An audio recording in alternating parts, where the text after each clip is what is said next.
দেখুন আমাদের প্রশ্ন এটাই, আপনি যখন মানবেন তাহলে পরে আপনি মুসলমান সমাজকে উস্কিয়ে কেন দাঙ্গা করালেন শামশেরগঞ্জে, কেন হরগোবিন্দ দাস চন্দন দাসের জীবন গেল, এর জন্য কে দায়ী? মুখ্যমন্ত্রী দায়ী নন? বিএলও যদি আত্মহত্যা করলে যদি নির্বাচন কমিশন দায়ী হয়, তাহলে চন্দন দাস আর হরগোবিন্দ দাসের মৃত্যুর জন্য তো মুখ্যমন্ত্রী দায়ী। কুপিয়ে মারা হয়েছিল তাদেরকে, মোথাবাড়িতে বাড়িঘর ভাঙা হয়েছিল, দোকান ভাঙা হয়েছিল, আমাদের সকল নেতৃত্ব গেছিল সেখানে, এবং সেখানে মুখ্যমন্ত্রীর দলের বিধায়িকা এবং মন্ত্রী সাবিনা ইয়াসমিন তার আত্মীয় যুক্ত ভিডিও আছে, তার রিলেটিভরা দাঙ্গা করেছে, দাঙ্গাবাজ। তো তার জন্য কে দায়ী? তাহলে আপনি যখন মানবেনই, কারণ মানতে হবে, আপনি কে মশাই? আপনি একটি অঙ্গরাজ্যের মুখ্যমন্ত্রী। যে আইন ভারতবর্ষের লোকসভা রাজ্যসভা পাশ করেছে সেই আইন আপনি মানবেন না? এত বড় হুনু হয়ে গেছে? ওটা হয় না। আপনি যখন ভারতবর্ষের সংবিধানের শপথ নিচ্ছেন তখন ভারতবর্ষের সংবিধানকে আপনাকে মানতে হবে, অথবা সংবিধান মানি না বলে পথ ছেড়ে বেরিয়ে যান। নন্দীগ্রামে অভিষেক বন্দ্যোপাধ্যায়ের বিশেষ নজর রয়েছে, অনেকে বলছেন তিনি নাকি সেখান থেকে প্রার্থী হবেন।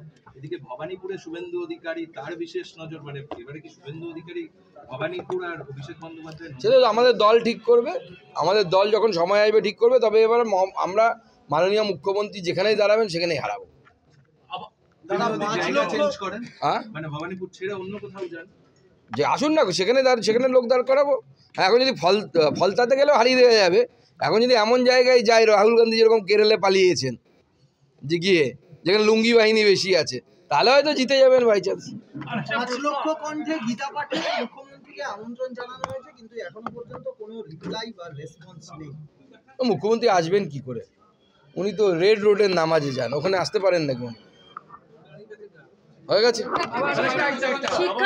শিক্ষাকর্মীর নিয়োগের জন্য বিজ্ঞপ্তি প্রকাশ হয়েছে, কিন্তু দেখা যাচ্ছে গতবারের তুলনায় প্রায় 50% এখনো মানুষ ফর্ম ফিল আপ করেনি, সংখ্যা কম রয়েছে।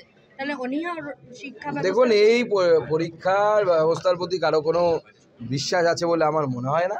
এবং তার সাথে সবথেকে বড় কথা, যেটা অত্যন্ত চিন্তার বিষয়, পশ্চিমবঙ্গে প্রায় 7 লক্ষ থেকে 9 লক্ষ কলেজগুলোতে সিট আছে, যেখানে আমরা অন্ততপক্ষে, আমি যখন নিজে পাশ করেছিলাম এইচএস, কলকাতায় এসে কলেজগুলোতে লাইন দিয়ে ফর্ম তুলেছিলাম।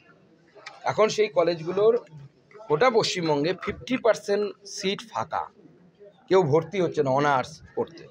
যে কলেজগুলোতে একসময় লাইন দিয়ে রাজ্যকে ফর্ম নিতে হতো, পশ্চিমবঙ্গের শিক্ষা ব্যবস্থাকে মুখ্যমন্ত্রী এই জায়গায় পৌঁছে দিয়েছে।